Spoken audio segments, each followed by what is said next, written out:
Have you ever watched someone you love and noticed something different about them, but couldn't quite put your finger on what it was? Maybe it was your mother forgetting the same story she told you yesterday, or your father who used to be the life of every gathering suddenly becoming quiet at family dinners. We often tell ourselves, "Oh, that's just part of getting older." But what if I told you that some of these changes aren't just normal aging? They're actually gentle whispers from our bodies and souls asking us to pay attention. Today, I'm going to share 5 warning signs that too many families ignore after turning 70. And I promise you, by the end of this video, you'll understand why recognizing these signs early can be the difference between years of struggle and years of grace, dignity, and deep connection with those you love most. Hello, my dear friends. Welcome back to Wisdom After 70. I'm here because I believe that every stage of life, especially our golden years, deserves to be lived with awareness, compassion, and the gentle wisdom that comes from understanding what our bodies and hearts are trying to tell us. If you're watching this, you might be someone who's crossed that beautiful threshold of 70. Or perhaps you're a loving adult child or caregiver who wants to understand the journey ahead. Either way, you're in the right place, and I want you to know, you're not walking this path alone. The 5 signs I'm about to share aren't meant to frighten you. They're meant to empower you. Because when we recognize these gentle warnings early, we can respond with love, preparation, and the kind of proactive care that transforms challenges into opportunities for deeper connection and peace. So take a deep breath with me. Let's approach this conversation with open hearts and the understanding that knowledge, wrapped in love, is one of the greatest gifts we can give ourselves and our families. Warning, sign number 1, the gradual withdrawal from social connections. The first warning sign often appears so quietly that families don't notice it until it's been happening for months. It's what I call the gentle fade, when someone who once thrived in social situations begins to slowly, almost imperceptibly, withdraw from the people and activities that once brought them joy. Now, let me be clear. Wanting more quiet time or choosing to be selective about social activities isn't what I'm talking about. That's actually healthy aging wisdom. What I'm describing is different. It's when your loved one stops answering phone calls from dear friends, declines invitations to gatherings they used to eagerly attend, or begins making excuses to avoid even small social interactions. You might notice this as a parent who used to call their grandchildren every week but hasn't reached out in a month. Or perhaps it's a spouse who used to enjoy coffee with neighbors but now finds reasons to stay inside. The change feels subtle at first, like watching a sunset. You don't notice each moment of fading light, but suddenly you realize it's become quite dim. This withdrawal often stems from a combination of factors that our hearts might not immediately recognize. Sometimes it's the fear of not being able to follow conversations as easily as before. Sometimes it's a growing anxiety about leaving familiar surroundings. And sometimes it's the quiet sadness that comes from losing too many friends and feeling like the social world is shrinking around them. Families often respond with gentle frustration. "Mom, you need to get out more." Or, "Dad, your friends miss you." But what our loved ones need in these moments isn't pressure. It's understanding and gentle bridges back to connection. If you recognize this sign, consider creating smaller, more comfortable social opportunities. Instead of large gatherings, arrange for one dear friend to visit for tea. Instead of suggesting they drive somewhere, offer to pick them up and stay nearby. The goal isn't to force social interaction, but to make it feel safe and joyful again. Before I share the second warning sign, if you're still with me and finding value in what we're discussing, would you do me a small favor? comment the number 2 below. It helps me know that this conversation is reaching hearts that need to hear it. The second warning sign involves something we all do every single night, yet it's often the most overlooked indicator of deeper changes happening in our bodies and minds: our sleep. Warning: sign number 2, changes in sleep patterns that affect daily life. After 70, it's completely normal for sleep patterns to shift. Going to bed earlier, waking up with the sunrise, or needing a short afternoon rest. These can all be beautiful adaptations to our changing rhythms. But what I want you to watch for is when sleep changes begin to dramatically affect quality of life and daily functioning. This might look like someone who begins staying awake most of the night, wandering the house in confusion or anxiety. Or it could be the opposite: someone who begins sleeping 12 to 14 hours a day, using sleep as an escape from feelings of sadness or overwhelming fatigue that rest doesn't seem to cure. I remember speaking with a daughter who told me, "I started noticing that every time I called Mom after 2 p.m., she sounded groggy and disoriented. At first I thought she was just taking healthy naps. But then I realized she was sleeping from noon until I called her at dinner time and still going to bed at 8 p.m. These sleep disruptions often signal several things happening simultaneously. Our brains might be working harder to process daily activities, leaving us more exhausted than we used to be. Medications might be affecting our natural rhythms. Depression, which is unfortunately common but treatable in our later years, often shows itself first through sleep changes. Or there might be underlying health conditions that are making quality sleep difficult to achieve. Families sometimes respond by saying, "Well, at least they're getting rest," or "the doctor said sleep is good for them." While rest is indeed healing, dramatic changes in sleep patterns deserve gentle attention and possibly a conversation with a healthcare provider who specializes in senior care. What's most important is approaching this with curiosity rather than judgment. Instead of "you're sleeping too much," try "I've noticed you seem tired lately. How are you feeling when you wake up? Is there anything that might help you feel more rested?" Warning sign number 3. Subtle changes in decision-making and judgment. The third warning sign is perhaps the most delicate to discuss because it touches on something we all hold dear: our independence and our ability to make choices for ourselves. I'm talking about subtle changes in decision-making and judgment that seem to go beyond normal forgetfulness or occasional confusion. This isn't about forgetting where you put your keys or momentarily losing your train of thought. We all do that at every age. What I'm describing is more profound and often more concerning to families who witness it. You might notice this as a parent who has always been financially careful, suddenly making unusual purchases, or being unable to understand why their bank account is running low. It could be someone who has always been cautious about home security, suddenly opening the door to strangers or giving personal information over the phone to people they don't know. Sometimes it shows up in driving decisions, taking routes that don't make sense, getting confused in familiar neighborhoods, or not recognizing when it's no longer safe to drive in certain conditions. Or it might appear in healthcare choices, like forgetting to take important medications or not understanding why certain medical instructions matter. One of the most heartbreaking examples I've encountered was a gentleman who had always been meticulous about his appearance and home maintenance. His family began noticing that he was wearing the same clothes for days. His house was becoming cluttered in ways that would have horrified him in the past, and he couldn't understand why anyone was concerned about these changes. These changes in judgment often stem from subtle shifts in how our brains process information, weigh risks and benefits, or remember the steps involved in complex decisions.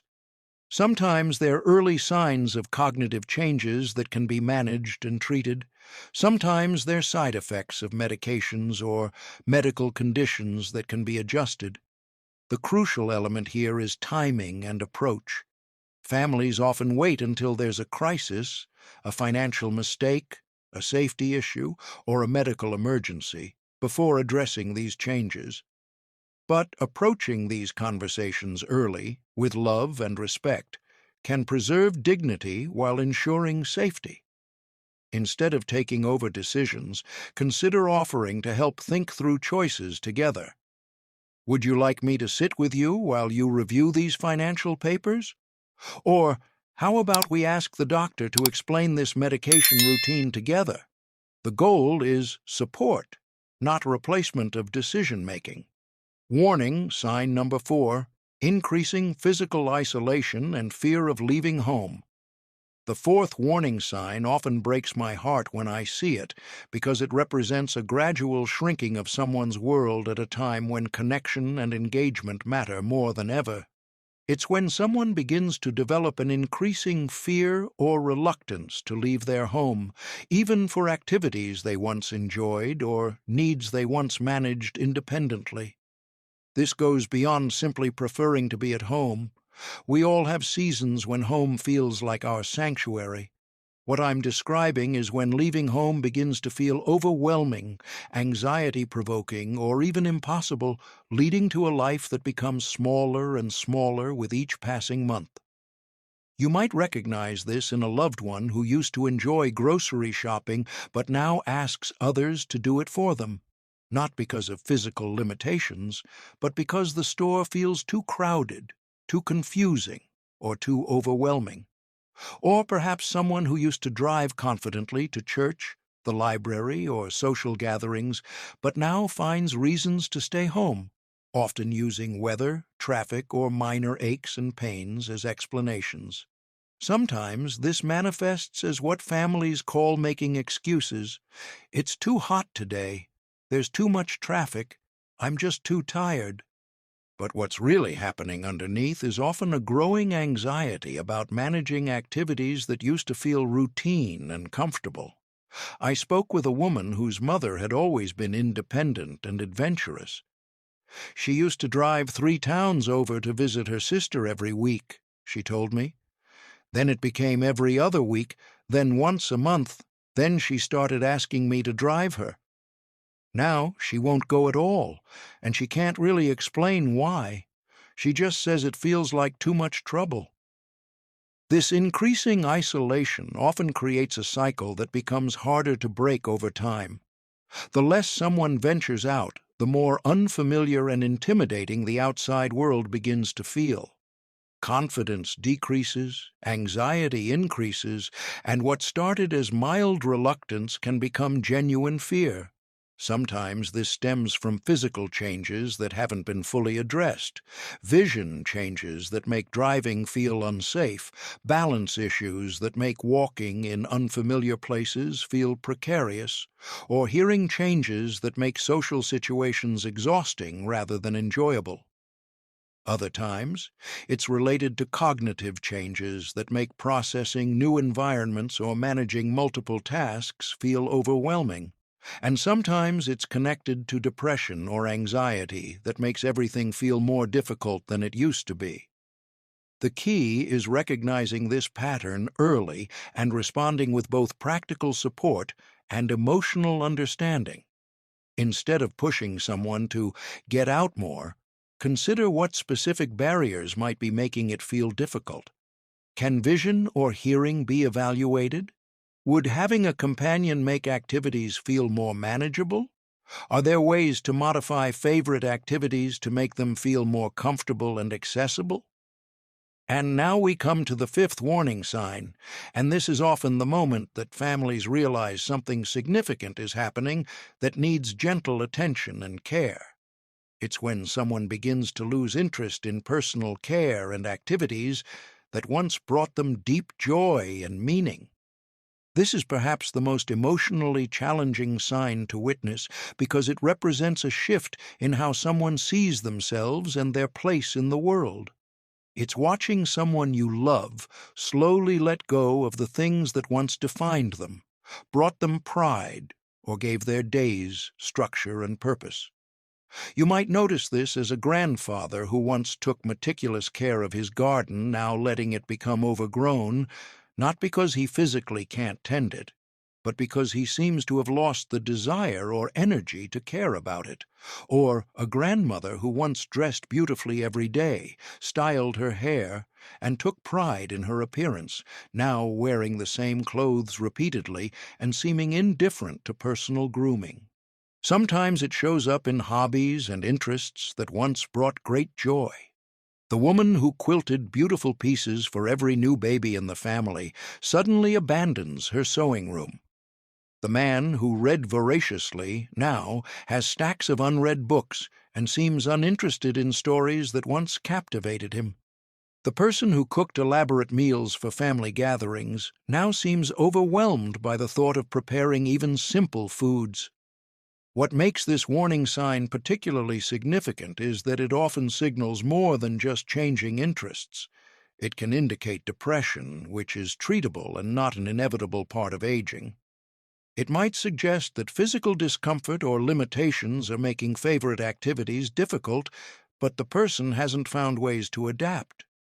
Or it could be an early sign of cognitive changes that make complex activities feel overwhelming. I remember speaking with a son who said, "My father was always so proud of how he looked. Every morning he'd shower, shave carefully, and choose his clothes thoughtfully. Then I started noticing he was wearing the same shirt several days in a row. When I gently mentioned it, he seemed surprised and a little embarrassed, but also like he just didn't have the energy to care anymore." This loss of interest often happens gradually, which is why families sometimes don't recognize it until it's quite pronounced. We tell ourselves that people naturally slow down, that it's normal to care less about certain things as we age. And while some simplification of life is indeed normal and even healthy, losing interest in basic self-care and all previously meaningful activities is different. The emotional impact on families can be profound. It can feel like watching someone you love slowly disappear, even while they're still physically present. Adult children often feel helpless, wondering if they should step in to help with personal care, if they should encourage activities, or if they should simply accept these changes as inevitable. But here's what I want you to understand. This warning sign, like all the others we've discussed, is often a signal that something can be addressed, supported, or improved. Depression in later years responds beautifully to treatment. Physical limitations can often be accommodated with thoughtful adaptations. Even early cognitive changes can be managed in ways that preserve dignity and engagement with life. The key is approaching this with tremendous gentleness and respect. Instead of, "You need to take better care of yourself," try, "I've noticed you seem tired lately. What would feel most supportive right now?" Instead of insisting on old activities, explore what might bring small moments of joy or accomplishment in new ways. If you've recognized some of these warning signs in yourself or someone you love, I want you to take a moment to breathe deeply with me. What you're feeling right now, whether it's concern, recognition, maybe even some relief at having words for what you've been noticing, all of these feelings are completely natural and valid. These 5 warning signs, the gradual withdrawal from social connections, changes in sleep patterns that affect daily life, subtle shifts in decision-making and judgment, increasing isolation and fear of leaving home, and loss of interest in personal care and meaningful activities, they're not a countdown to despair. They're gentle signals asking us to respond with love, attention, and the kind of proactive care that can transform the journey ahead. This is often the moment that families realize they're not just watching normal aging. They're witnessing their loved one asking for help in the only way they know how, and recognizing that call for help early, responding with compassion rather than denial, seeking support rather than struggling alone. This is where families find their way back to connection, dignity, and peace. You see, Aging with grace isn't about avoiding all challenges or pretending that nothing changes. It's about meeting each change with wisdom, love, and the understanding that every stage of life has its own gifts and its own needs. When we pay attention to these warning signs, we create space for conversations that matter, for adjustments that preserve independence while ensuring safety, and for the kind of care that honors the whole person, not just their limitations. So, let me leave you with this gentle reminder of what we've discussed today. Watch for the gradual withdrawal from social connections that goes beyond healthy boundaries. Notice sleep changes that dramatically affect daily life and well-being. Pay attention to shifts in decision-making and judgment that seem to go beyond normal forgetfulness. Recognize when someone's world is shrinking due to increasing fear of leaving home, and respond with love when you see loss of interest in personal care and previously meaningful activities. Each of these signs is a whisper before it becomes a shout. Each one is an opportunity to respond with love before crisis demands it. And each one is a chance to walk alongside someone you care about as they navigate this part of their journey, rather than watching from a distance until emergency forces involvement. Remember, dear friends, that seeking help, whether from healthcare providers, counselors, support groups, or community resources, isn't admitting defeat. It's choosing wisdom, it's choosing love, and it's choosing to ensure that the years ahead are filled with as much comfort, dignity, and connection as possible. If this conversation has touched your heart or given you insights that feel valuable, I'd be honored if you'd share it with someone who might need to hear it. Sometimes the most loving thing we can do is help others recognize what we've learned to see. And please, take a moment to share in the comments below. Which of these warning signs resonated most with your experience?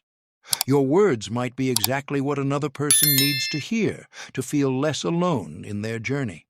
Remember that every day is a gift, every moment of awareness is a blessing, and you are never, ever walking this path alone. Take care of yourselves and take care of each other.